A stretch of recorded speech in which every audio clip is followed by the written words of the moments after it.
Bonjour à tous. Macron vit les pires moments, les pires jours de sa vie politique, de toute sa vie politique. C'est la paralysie totale, la chute finale, et derrière cela, la crise d'un régime.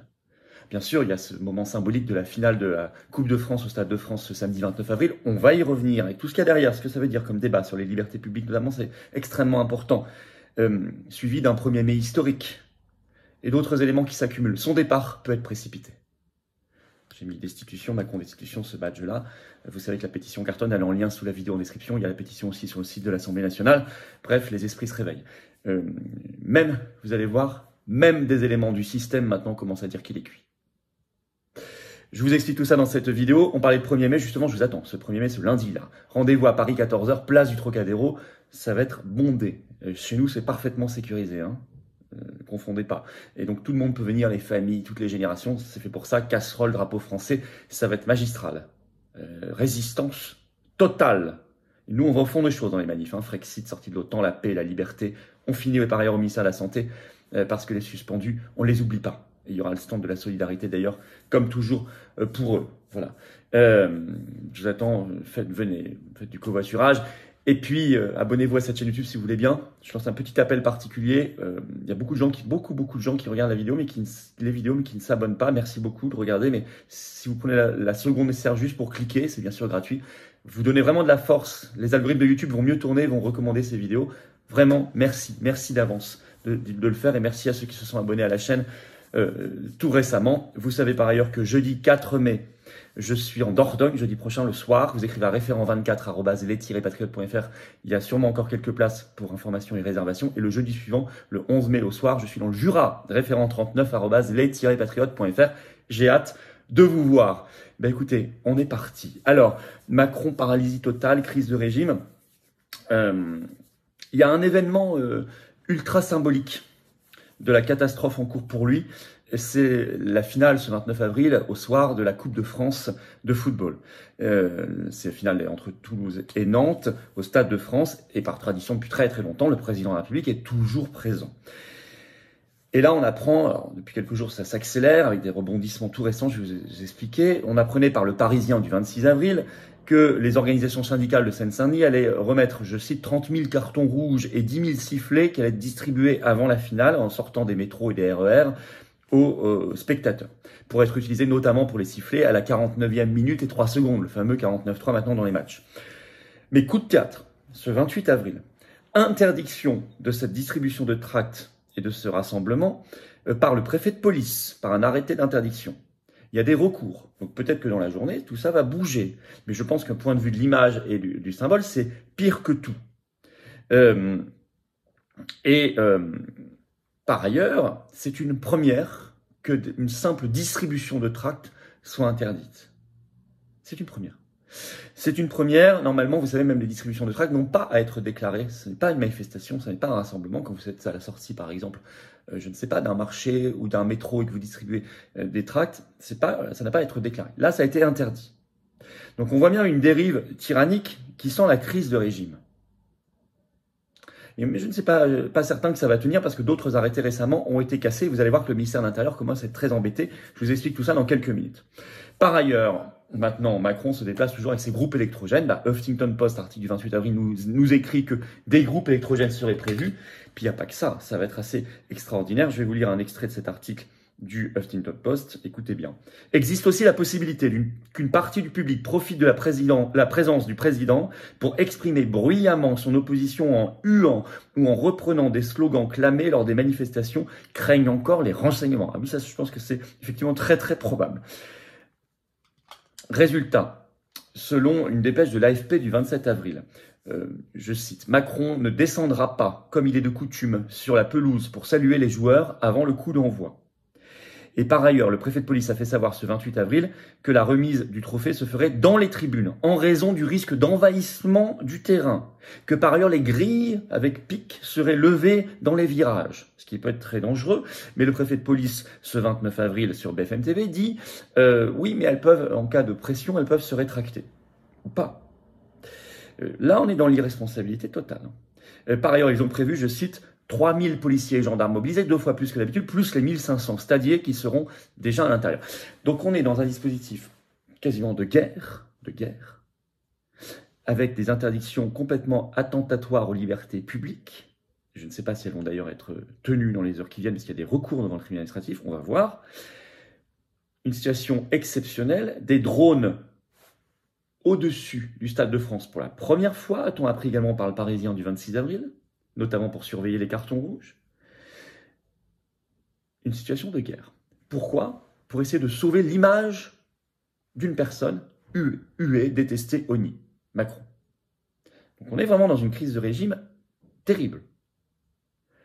Macron, c'est la chute finale. Suivi d'un 1er mai historique. Et là, nous avons une note des renseignements territoriaux qui a été consultée par BFM TV qui nous a sorti un article le 26 avril. Le titre, 1er mai, le renseignement s'attend à une mobilisation historique, entre guillemets, dans un esprit vengeur. Ça, c'est pour faire peur. Je vais vous lire un extrait de cet article. Vous allez comprendre la puissance. Les autorités annoncent un 1er mai, je cite, qui ne s'inscrira de fait pas dans la célébration seule des travailleurs, mais sera plutôt une journée sans précédent en termes d'unité, de contestation vers le gouvernement et d'esprit vengeur. Fin de citation. Ça, c'est dans la note des renseignements. Justement, l'unité, vous le savez, nous, c'est l'union sacrée. Hein. Rendez-vous lundi 1er mai. Chez nous, c'est parfaitement sécurisé. Hein. Rendez-vous 14h Paris, place du Trocadéro. Par ailleurs, les seuls déplacements maintenant que peut faire Macron partout en France sont des visites surprises, comme dit la presse. Sinon, c'est fini. Et encore, même là, il y a quand même spontanément des comités d'accueil avec des casserolades, etc., qui se forment. Article de France Info le 27 avril, je cite, Emmanuel Macron effectue une visite surprise à Dole. Malgré tout, un comité d'accueil au son des casseroles s'organise. Extraordinaire. C'est vraiment spontané.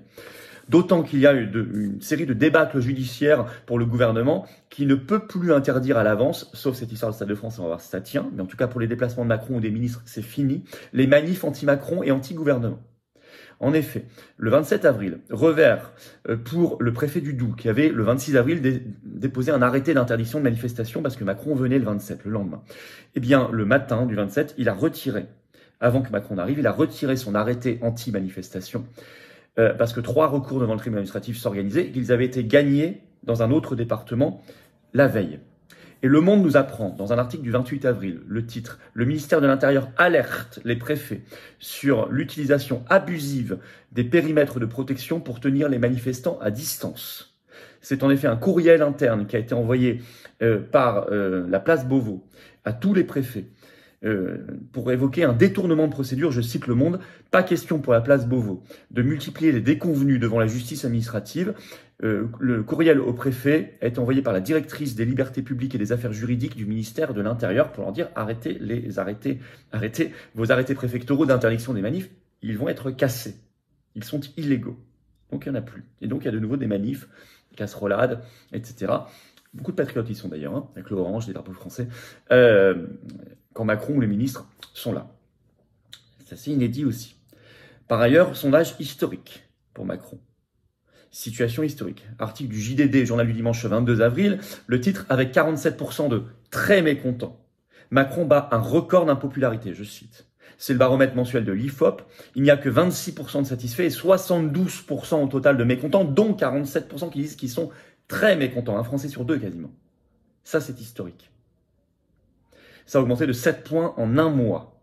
Par ailleurs, autre sondage sorti ce 28 avril dans le Figaro de l'Institut Odoxa, qui dit que 70% des Français comprennent les casserolades, 65% des Français déclarent ne plus écouter ce que dit Emmanuel Macron. 2 Français sur 3. Alors qu'il n'est qu'à 1 an de son 2e mandat. Par ailleurs, l'Institut Sondage note qu'il y a un soutien constant depuis 4 mois à la mobilisation anti-réforme des retraites. 65% soutiennent la mobilisation du 1er mai. Malgré tout le climat de peur qu'essaient d'organiser les médias et le gouvernement, énorme soutien, les 2 tiers. C'est très solide. Et on voit bien d'ailleurs, je l'avais déjà analysé avec vous, que derrière cette mobilisation contre la réforme des retraites, il y a une mobilisation anti-oligarchique. Je mets dans la continuité, moi, hein, des gilets jaunes, mouvement anti-pass pour les libertés, mouvement anti-Troisième Guerre mondiale pour la paix. Et les patriotes y prennent beaucoup leur part. Alors même la presse du système le dit, ça c'est assez nouveau. Vous avez toute une analyse dans Radio France, 28 avril, qui s'appelle « L'impasse politique du président de la République ». Et Radio France écrit « Dont il ne voit sans doute pas à ce jour comment il peut sortir ». Pour sortir, il faut peut-être le sortir. En effet, en conclusion, c'est évidemment le moment où il faut faire monter la résistance. Ne rien, surtout rien lâcher, au contraire. Notamment le 1er mai, très très présent. Vous le savez, 1er mai, c'est à Paris, 14 h, place du Trocadéro, le cortège national. On le fait dans l'Union Sacrée. Il y a une très belle personnalité de résistance. En réalité, c'est Macron qui est ciblé, le gouvernement, et en fait tout le système oligarchique qui est derrière lui. Et c'est pour cela que, en réalité, dans ce mouvement, le peuple français est en train de chercher une alternative. Et donc c'est le moment aussi, non seulement il faut faire monter la résistance, la contestation, être très présent, mais il faut être une vraie force de proposition, de rupture totale, de résistance totale et de proposition pour un bel avenir, enthousiasmant. C'est le moment où il faut parler de sortir de l'Union européenne, service public national de l'énergie, sortir de l'OTAN pour la paix, avoir une stratégie mondiale, la France d'outre-mer, espace maritime, avoir une stratégie de réindustrialisation, de protectionnisme, de vraie écologie, de circuits courts. Vous voyez, des choses concrètes, de projets, aider les créateurs, les inventeurs,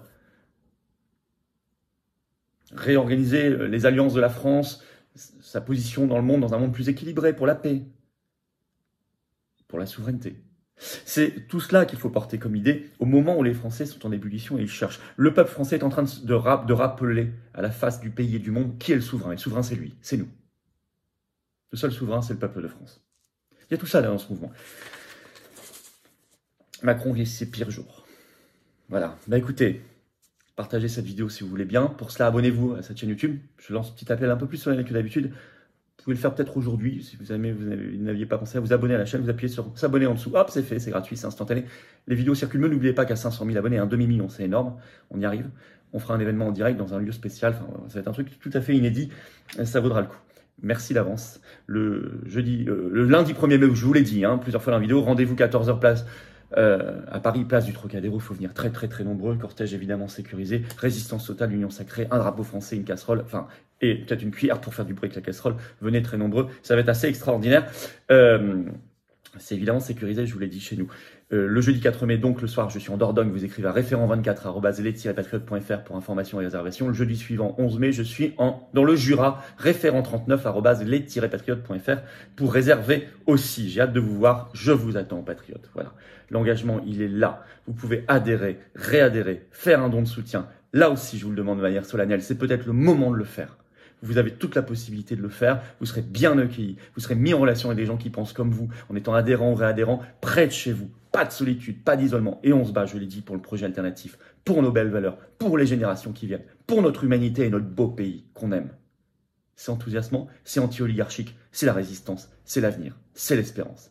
Le lien pour avoir cette carte orange adhérent ou réadhérent, c'est le premier sous la vidéo en description. C'est un lien que j'ai mis également en commentaire épinglé, une petite fiche sur l'écran maintenant, et dans quelques secondes en cliquant sur l'écran, vous avez le choix. Sous la vidéo en description, deuxième lien est pour faire un don de soutien aux patriotes qui, comme l'adhésion et la réadhésion, est défiscalisé aux 2 tiers pour vous, aux 2 tiers. Qui permet de financer nos actions. Les dons supérieurs à 500 € de votre part, on ajoute un avantage personnalisé. Tout est expliqué sur le site des Patriotes. Ça permet de faire la manif du 1er mai, je pense que ça va coûter au moins 10 000 €.